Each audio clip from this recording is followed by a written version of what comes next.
halkan waxay nooga bilaabanaysaa qaabkaynu soo gelin lahayn lacagta ama qaabkii lacagta ugu shuban lahayn.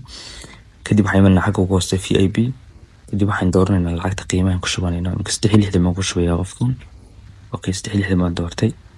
kadib addresskaasaan soo qaadanayaa. addresskaas waa kii lacagta lagu soo shubayay. Binance ayaa soo gelaysa ama OKX kolba kii aad isticmaasho.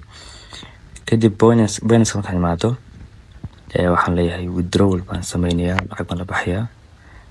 okay aan ku shubayaa barnaamijkii.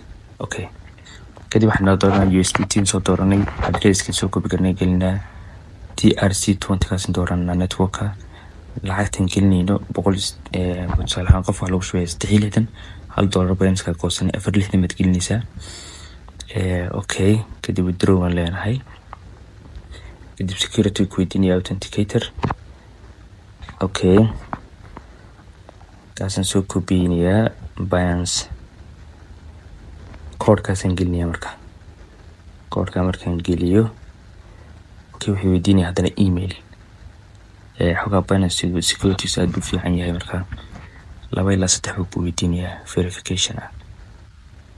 okay waxaan sugaynaa inay code nala soo diro. hadduu kusoo dhici waayo all email baad tegaysaa.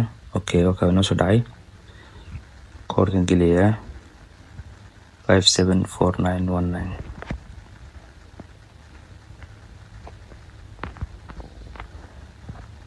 okay codekan gelinaynaa. codku khaldan yuu dhahay. okay 574919 waanu khaladnay, marka dib baynu ku celinaynaa 574919. okay wuu aqbalay. okay lacagtii ayaan sugaynaa inay kusoo dhacdo.